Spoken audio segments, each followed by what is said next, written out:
राधे राधे मित्रों। तो मित्रों, आप लोग राधा किशन के अपकमिंग एपिसोड में देखेंगे कि मित्रों, वीडियो शुरू करने से पहले अगर आप हमारे चैनल पर नए हैं और अगर अभी तक आप लोगों ने हमारे चैनल को सब्सक्राइब नहीं किया है तो चैनल को कर लीजिएगा सब्सक्राइब और बेल आइकन को ऑल पे करके प्रेस कर दीजिएगा, जिससे कि हमारी नई वीडियो का नोटिफिकेशन आपको मिल जाए। तो मित्रों, आप लोग देखेंगे कि रसवान जी कहते हैं नंद जी से पूजा के पश्चात हम बरसाना लौट जाएंगे और कहते हैं किंतु सौभाग्य की बात तो ये है कि जाने से पहले वृंदावन की पावन भूमि पर शुभ कार्य करके लौटेंगे। और फिर नंद जी कहते हैं यदि आपकी यही इच्छा है तो मुझे कोई आपत्ति नहीं। और यशोदा मैया, कृतिका काकी और राधा सुन रहे होते हैं और राधा ये सुनकर दुखी हो जाती हैं। तभी यशोदा मैया राधा को देखती हैं और वो भी राधा को देख के दुखी हो जाती हैं। और फिर मित्रों, आप लोग आगे देखेंगे कि राधा कृष्ण की छवि को देख रही होती हैं और स्मरण कर रही होती हैं। जैसे हमारा बंधन जन्मों जन्मांतर का है, वैसे ही हमारे ये प्रेम का रस जन्मों जन्मांतर तक संसार में घुला रहेगा ना। और फिर कृष्ण ने कहा होता है यदि यही तुम्हारी इच्छा है तो ऐसा अवश्य होगा। और फिर तभी यशोदा मैया राधा के समक्ष आती है, कहती है राधा। और तभी राधा कृष्ण की फोटो जो देख रही होती है उसको छुपा देती हैं और यशोदा मैया कहती हैं राधा सोई नहीं अभी तक। और कहती हैं यशोदा मैया प्रतीत होता है कि जैसे कल ही की बात हो कि जैसे तुम्हारे ये शुभ पग हमारे घर में पड़े थे, मुझे तो आभास ही नहीं हुआ कि तुम एक अतिथि से हमारे परिवार का एक अभिन्न अंग बन गई और अपने प्रेम से तुमने हम सभी के मन को मोह लिया राधा। और कहती हैं आगे यशोदा मैया, सच कहूँ तो तुम्हारे जाने से मैं तनिक भी प्रसन्न नहीं हूँ। हृदय तो कर रहा है कि बस किसी भी भांति तुम्हें अपने पास रोक लूँ। और फिर राधा कहती है मैया, हृदय तो मेरा भी नहीं है यहाँ से जाने का। ऐसा प्रतीत होता है कि जैसे मेरी बरसों पुरानी आस पूर्ण हो गई यहाँ रहकर। और फिर यशोदा मैया कहती हैं हाँ, परंतु पुत्री, तुम्हारे माँ बाबा की बात भी अनुचित नहीं है। आज नहीं तो कल तुम्हें अपने घर, अपने गांव लौटना ही पड़ेगा। और कहती हैं मन तो बहुत होगा मेरा दुखी तुम्हारे जाने से, परंतु मैंने एक निर्णय लिया है। जिस प्रकार तुमने हंसते खिलखिलाते हमारे घर में प्रवेश किया, बस उसी भांति हम भी हंसते हुए तुम्हें यहाँ से विदा करेंगे। और फिर यशोदा मैया राधा के नेत्रों से आंसुओं को पोंछती हैं और कहती हैं विश्राम करो। और फिर मित्रों, आप लोग आगे देखेंगे कि राधा कहती हैं कृष्ण से एक बार अलग होने की पीड़ा मैं सह चुकी हूँ, परंतु पुनः वही पीड़ा सहने का साहस नहीं है मुझमें। यदि विधि का यही विधान है तो इस बार राधा कृष्ण का अध्याय यहीं समाप्त हो जाएगा और हमें पुनः द्वारिका लौटना होगा। और फिर कृष्ण कह रहे होते हैं कि अभी द्वारिका लौटने का समय नहीं आया है, अभी यहाँ पर कुछ महत्वपूर्ण कार्य है जिसे पूर्ण करना है। और फिर मित्रों, आप लोग आगे देखेंगे कि बलराम दाऊ कृष्ण को ढूंढते हुए कृष्ण के समक्ष जाते हैं और कहते हैं कान्हा, मुझे ज्ञात था कि रात्रि के इस पहर में तुम मुझे यहीं मिलोगे। कहते हैं आगे बलराम दाऊ, तुम्हारा मुख देखकर बता सकता हूँ कि तुम भी उसी चिंता में हो जिस चिंता में मैं हूँ। और फिर कृष्ण कहते हैं नहीं, मुझे किस बात की चिंता होगी। और फिर बलराम दाऊ कहते हैं राधा के वृंदावन से चले जाने की चिंता।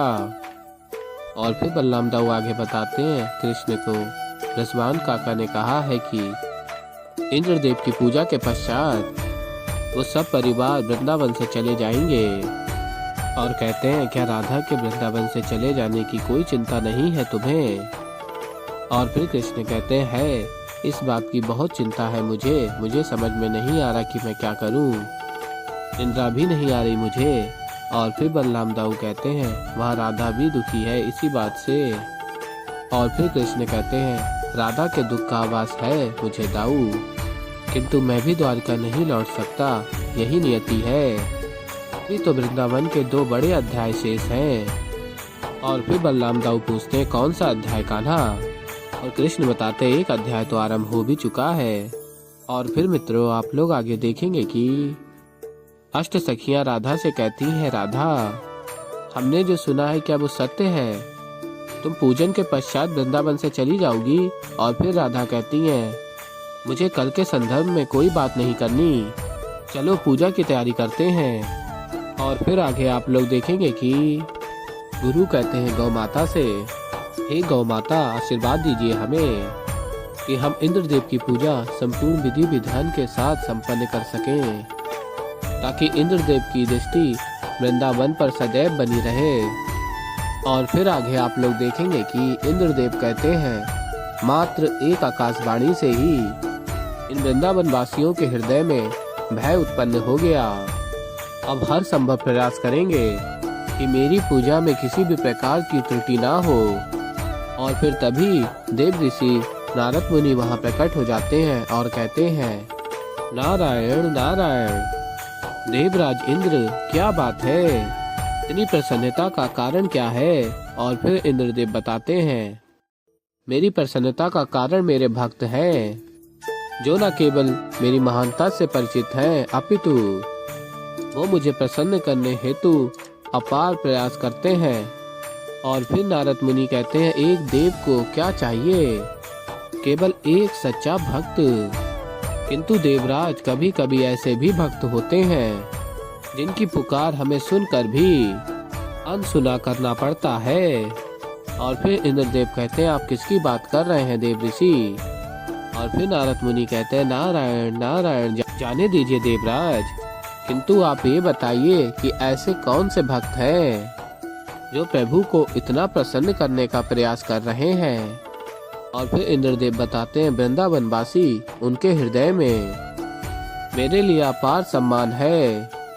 ब्रह्मा विष्णु महेश, ये कितने भी बड़े देवता क्यों ना हो, किंतु प्रत्येक दिन जीवन यापन मेरे ही कारण होता है। वर्षा जल खेत खलियान, ये सब कुछ मुझी पर तो निर्भर है। इसलिए देव ऋषि मैं अत्यंत प्रसन्न हूँ कि वृंदावन वासियों के हृदय में मेरे लिए इतना सम्मान है। किंतु आप बताइए देव ऋषि, आपकी बातों से ऐसा प्रतीत हो रहा है कि जैसे किसी भक्त की भक्ति से आप व्यतीत हैं। और फिर नारद मुनि कहते हैं, उचित कह रहे हैं आप देवराज इंद्र, वो भक्त और कोई नहीं है अपितु मथुरा नरेश कंस है। और कंस आराधना कर रहा होता है देव ऋषि नारद मुनि की। और फिर इंद्रदेव कहते हैं, देव ऋषि, अगर कंस आपके दर्शन चाहता है तो आप उसके आवाहन को अनसुना क्यों कर रहे हैं? आप उससे जाकर भेंट क्यों नहीं कर लेते? और फिर देव ऋषि कहते हैं, मुझे अच्छी तरह ज्ञात है कि वो मुझसे भेंट क्यों करना चाहता है देवराज इंद्र। उसकी मनसा केवल इतना ही है कि इस सृष्टि में ऐसा कौन सा व्यक्ति शक्तिशाली है जो वृंदावन में संकट खड़ा कर सकता है। अब आप ही बताइए देवराज इंद्र कि अब इस प्रश्न का उत्तर मैं कैसे दूं, जबकि इस संसार में इतना शक्तिशाली व्यक्ति है ही नहीं। और फिर देवराज इंद्र कहते हैं, आपके प्रश्न का उत्तर आपके समक्ष है देव ऋषि। और फिर मित्रों, आप लोग आगे देखेंगे कि इंद्रदेव कहते हैं नारद मुनि से, पृथ्वी पर ऐसा कोई स्थान नहीं जिस पर मैं देवराज इंद्र संकट उत्पन्न नहीं कर सकता। इसलिए निश्चिंत होकर जाइए और कंस को मेरी शक्तियों से परिचित करवाइए। और फिर नारद मुनि कहते हैं, कदाचित आपका अर्थ ये तो नहीं है देवराज कि आप कंस की सहायता करना चाहते हैं। और फिर इंद्रदेव कहते हैं, मैं तो केवल इतना चाहता हूँ कि कंस को ये ना लगे कि इस सृष्टि में ऐसा कोई नहीं वृंदावन पर संकट उत्पन्न नहीं कर सकता। और तभी नारद मुनि स्मरण कर रहे होते हैं, नारायण नारायण, संकट वृंदावन पर नहीं अपितु मुझ पर ही गिरा है। अभी संकट से बचने हेतु केवल और केवल महादेव ही मेरी सहायता कर सकते हैं। और फिर आगे आप लोग देखेंगे कि राधा के समक्ष सखियां जाती हैं और कहती हैं, राधा, तुम्हारी उदासी हमसे देखी नहीं जा रही है, यदि तुम कहो तो तुम्हारे माँ बाबा से बात करें, मुझे विश्वास है। तभी राधा कहती है, कोई समय नहीं है इस विषय में चर्चा करने का, चलो पूजा पर ध्यान दो। और फिर तभी कृष्ण वहाँ से जा रहे होते हैं। तभी राधा कृष्ण को रोकती है और कृष्ण कहते हैं, क्या कर रही हो राधा, पंडित जी ने ये सामग्री मंगवाई है, उन्हें देने तो दो, ये कार्य तो हो जाने दो। और फिर राधा कहती है, सब कार्य बाद में करना कृष्ण, मैंने अपना मन बना लिया है। तो तुम मुझे यहीं रोक लो, या तो हमारी प्रेम कथा का अंत कर द्वारिका लौट चलेंगे।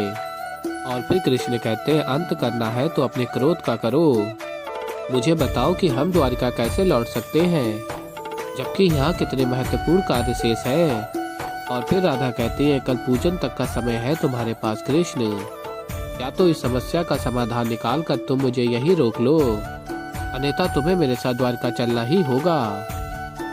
और फिर मित्रों आप लोग आगे देखेंगे कि और फिर राधा वहां से चली जाती है और कृष्ण कहते हैं मेरी भोली राधे, कल पूजा पूर्ण होने तक एक समस्या का समाधान भी हो जाएगा, तुम बस देखती जाओ। और फिर आगे आप लोग देखेंगे कि कंस नारद मुनि का आवाहन कर रहा होता है और कंस कहता है नारद ऋषि मेरा आवाहन स्वीकार क्यों नहीं कर रहे, मैं हार नहीं मानूंगा, आपको मुझे दर्शन देना ही होगा। और पूरा आवाहन करने लगता है और तभी देवी पार्वती कहती है महादेव, कंस देवी श्री नारद को अपने युद्ध का भागीदार बनाकर उचित नहीं कर रहा। और फिर महादेव कहते हैं जानता हूँ गौरी। तो ऐसे ही मित्रों आगे और भी बहुत कुछ देखेंगे, तो अभी के लिए इस वीडियो में इतना ही। तो मित्रों अगर आप लोगों को हमारी वीडियो पसंद आई हो तो वीडियो को कर दीजिएगा लाइक, और अगर अभी तक आप लोगों ने हमारे चैनल को सब्सक्राइब नहीं किया है तो चैनल को कर लीजिएगा सब्सक्राइब और बेल आइकन को प्रेस कर दीजिएगा, जिससे कि हमारी नई वीडियो का नोटिफिकेशन आपको मिल जाए। और मैं मिलता हूँ जल्दी एक नई वीडियो के साथ, तो तब तक के लिए राधे राधे।